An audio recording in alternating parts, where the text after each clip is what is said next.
Chuse, nisipokufanyia hivi utaendelea kuja hapa na utaniharibia mpango wangu yote.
Habari kutokako?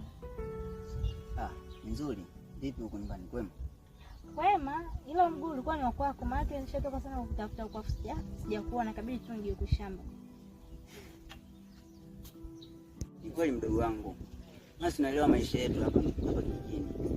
Yaani mtu mkono wote kinywani bila ufanyaje bila kutafuta. Ni kweli kaka. Lakini hapa nilipo, mguu ni wa kwako. Hapa nilipo na ujumbe wako. Na ujumbe wenyewe ni hapa nimekabidhiwa.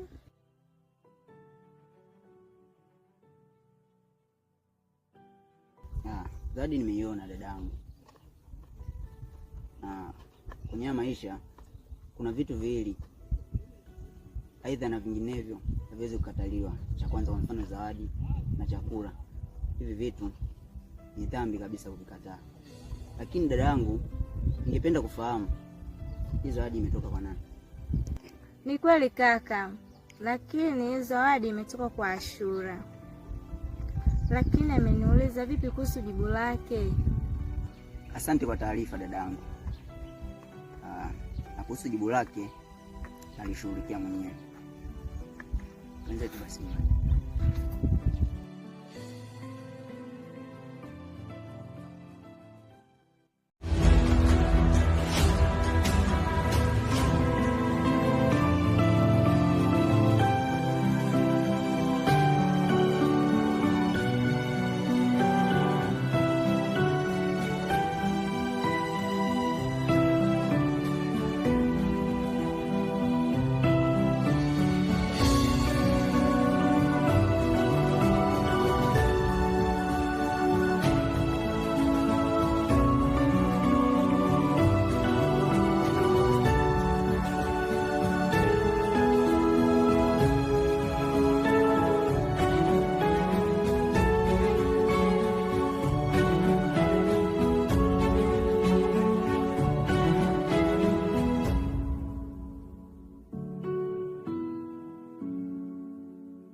Ndugu Dennis. Naam. Nadhani umeona mazingira ya nje. Ndio. Hivyo sishangai ukaja kupotea. Maana nimekuelekeza. Sawa? Ndio. Kwa hiyo nimekuelekeza mazingira na hiki ni chumba cha kulala. Hivyo utapumzika, lakini muda huu kaoge kwanza. Sawa kaka, ngoja mimi nende kaoge. Ndio. Maliza nije shangae hapa. Sawa, unapita hivi. Kisha Acha mangule, sawa? Sawa.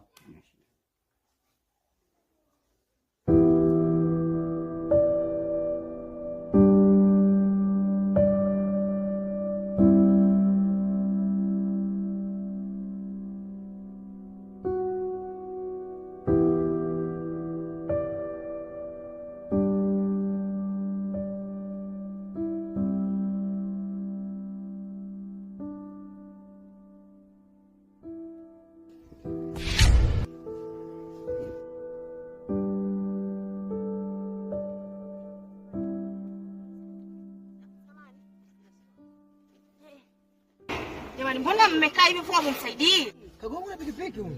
Jamani, Hussein.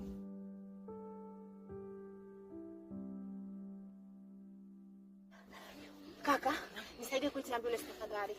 Naomba nitie ambulance. Sawa. Hussein.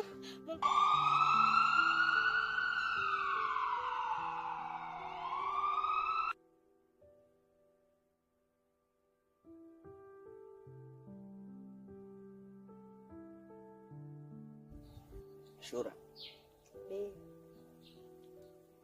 Nilipata zawadi kutoka kwa mdogo wangu, aliniambia kwamba imetoka kwako. Vipi kwani ile zawadi ilikuwa ina maana gani? Ile zawadi nilikupa kwa sababu nakupenda. Hivi muda mrefu nakupenda.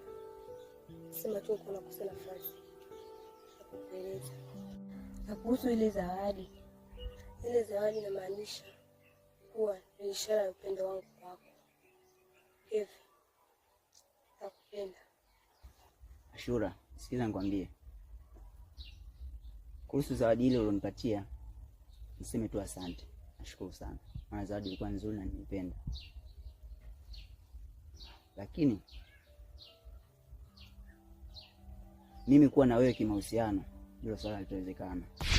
Maana ukija kuangalia hapa kijijini kuna mambo mengi sana ya kufanya, kuna kazi nyingi za kufanya. Ni bora tu ungejihusisha na mambo mengine. Kuliko kukaa unawaza mambo kama haya. Mimi kuwa na wewe haitawezekana. Usihangaike na mapenzi. Tafuta kazi ya kufanya.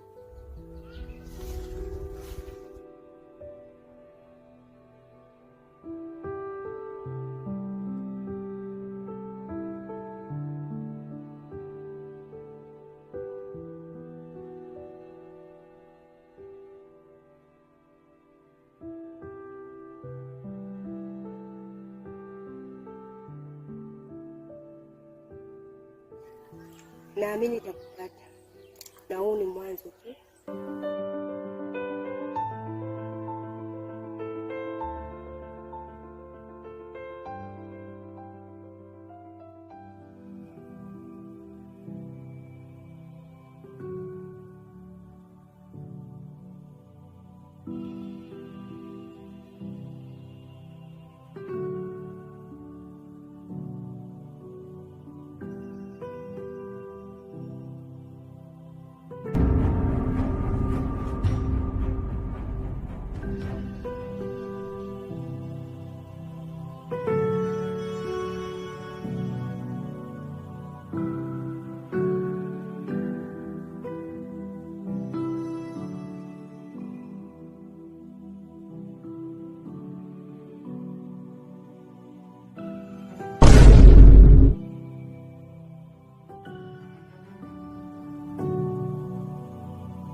wako Hussein. Aha, Hussein. Sawa, Hussein. Karibu sana dada. Karibu kesho. Daktari, nashukuru. Ila nilikuwa naomba kujua maendeleo ya mgonjwa wangu Hussein. Sawa, mgonjwa wako anaendelea vizuri kwa sasa. alipata majeraha kidogo, lakini anaendelea vizuri, na tumegundua shida fulani, inaelekea kwamba ana shida kidogo kwenye akili yake. Accident ile imemsababishia shida kidogo kwenye akili, kwa hiyo atahitaji kumjali.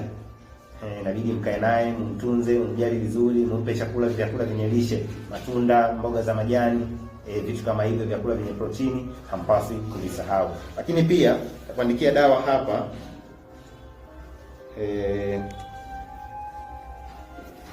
Sawa, hizi ni dawa ambazo atakuwa anatumia, utapitia hapo dukani. Asante daktari. Sawa, karibu sana.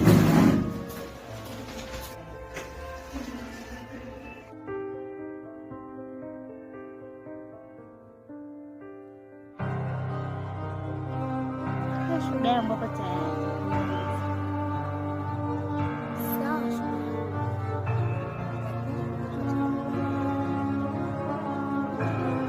Tena rafiki yangu.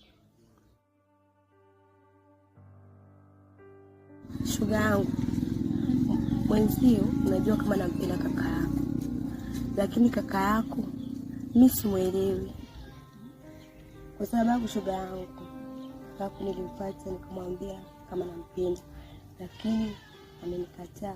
Sijui unanisaidiaje kwa hiyo. Haukataa? Ndio. Basi siweze ifi yangu, mimi nitaongea na kaka yangu. Umeelewa? Sawa, mimi nakutegemea wewe.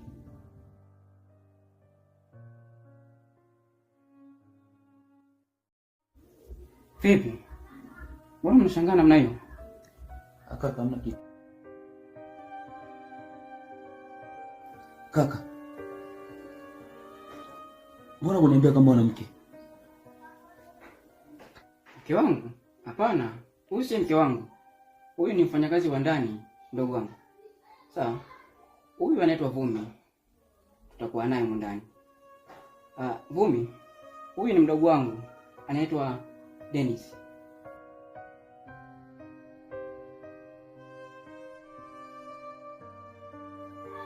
Kaka, nashukuru kumfahamu, maana ni siku nyingi sana sijafika hapa kwako.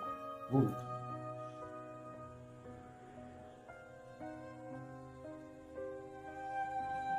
Basi sawa, mimi naelekea kazini. Hivyo siku njema. Sawa kaka.